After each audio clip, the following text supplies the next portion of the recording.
So how do you make a 727 plane completely disappear without a trace? That is the story that we're going to talk about on today's video. It is a very, very interesting case, and it takes place in Africa. And it's actually about two men that entered a plane, a 727 Boeing, took off and never to be seen again. Their bodies were never recovered. The plane was never found. There was literally zero trace of them. Now, before we get into the details and today's story, I just want to send a quick reminder to please consider subscribing if you guys enjoy this type of content. We post 2 to 3 times a week, and we like to talk about stuff like unsolved mysteries, the paranormal, true crime for sure. So if that interests you, please consider subscribing.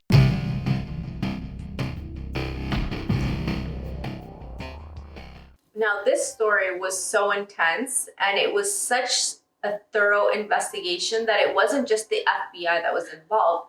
It was the CIA, it was Homeland Security, the US Department of State, and the US Central Command Force as well. So you had literally everyone investigating this case to find out how this could have happened and where the people at the center of the investigation were. So let's go back to the beginning and talk a little bit about the history of the story.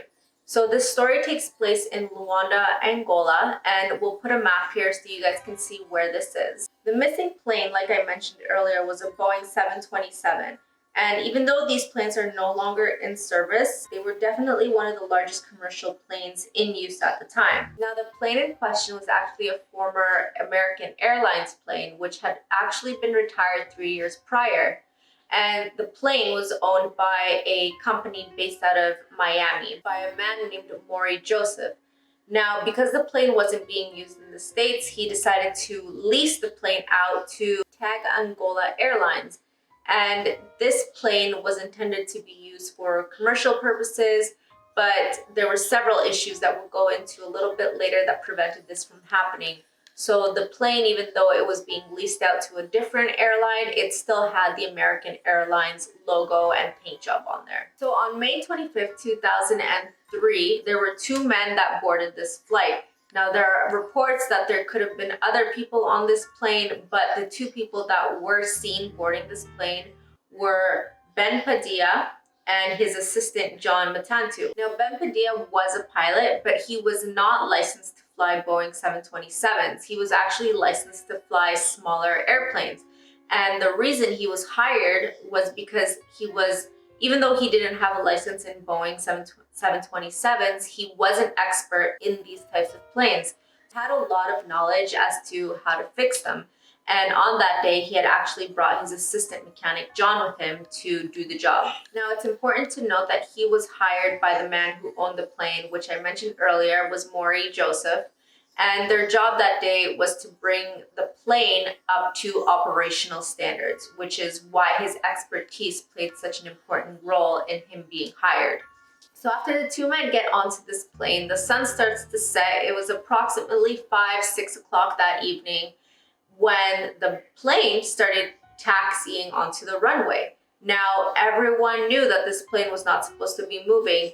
Air control was starting to freak out because there was zero communication with the plane. It just slowly started taxiing onto the runway towards an empty airstrip and started picking up speed. So it's moving, and the entire time, air traffic control is trying to get a hold of this airplane, asking them what are they doing, telling them to stop, that they don't have permission to do this, but complete radio silence. Eventually, it picks up enough speed to take off, and it flew in the direction of the Atlantic Ocean. Now, I'm sure a lot of you are wondering, well, don't airplanes have GPS systems on them? Aren't they able to see them on the computers from the air control tower?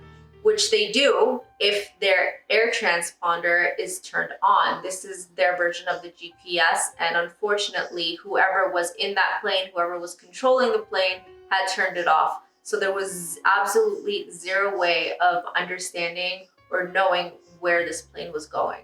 Okay, so what makes this really, really weird and strange is that nor the plane or the men were ever to be seen or found again. Zero. Where did they go? I don't know. And They didn't even find any like remains of the plane crashing or anything like that either. So they literally vanished into thin air. I don't know. That's weird. Kind of sounds like Bermuda Triangle stuff again. So what they do know though is that the airplane did have fuel in it. They said it had 53,000 liters of fuel. So essentially that can get them 2,400 kilometers or 1,500 miles. So within that radius, I mean, they would have found something. Yeah, they And definitely did search, but it doesn't help that in that radius, it was also off the coast towards the Atlantic Ocean.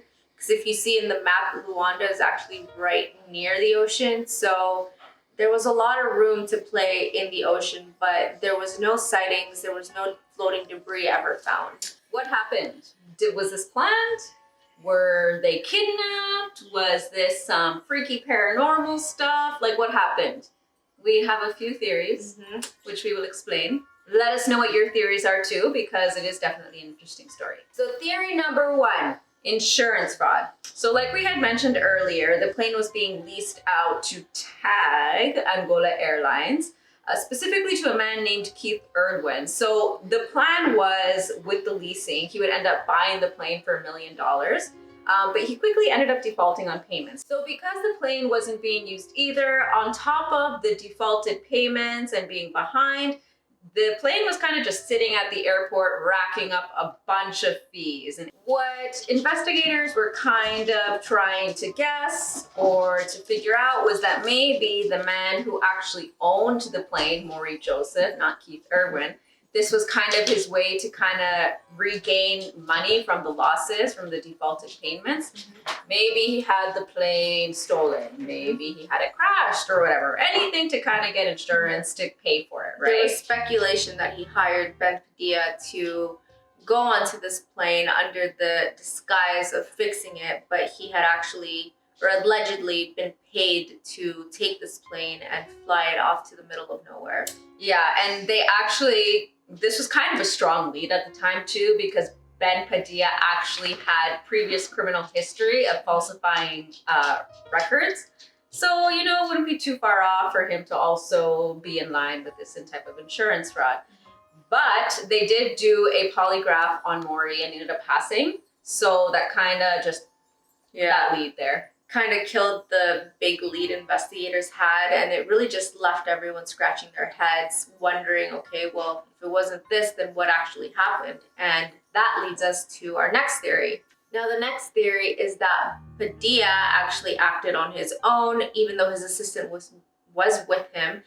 The theory is that he actually stole this plane in an attempt to sell it for parts. Now, even though he didn't technically have a license to fly Boeing 727s, he was an expert in the mechanics of it. So it's not out of this world to believe that he may have learned how to fly this plane on his own. He just didn't have the license for it. So the idea that he was able to actually fly this plane and take it to somewhere discreet and sell it for parts isn't also something that isn't too hard to believe. Yeah, there were even some remarks made by his friends saying that he flew it out to the western borders of Tanzania to essentially sell it for parts there, because that's a hot market apparently.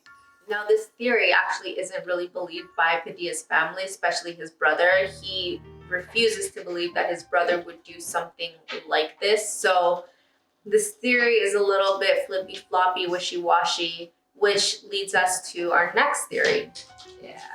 I don't know so much about that theory because, you know, family protects family, right? Yeah. You can say one thing about it. They would never do that. So, I don't know. Could be that. Who knows? So, theory number 3, hijacking. So, this took place in 2003, right? Couple of years after September 11th, a lot of tension. Yes, I was going to say steam, but tension's a good word. Yeah. A lot of tension around that time. So another theory is that they're saying there could have been other people that had already boarded the plane before Padilla and Mantatu had boarded the plane. They're suspecting that maybe they were hiding in there with purposes to hijack it. And then when the two ended up coming, they were also kind of taken hostage and forced to fly the plane. So this kind of goes hand in hand with the idea of how only 2 men were able to fly such a big plane when it should take at least 3 people, right? So also, Ben Padilla's brother, when he was speaking to authorities, he also said that this is a little bit more believable since he doesn't think his brother would have done it. And he also believes that his brother is actually being held captive somewhere or maybe even murdered and to cover all of this up. So that's where the theories take us. Let us know what you guys think in the comments below. Do you guys think that this plane was stolen for parts? Do you think it was hijacked? Do you think it was an insurance fraud?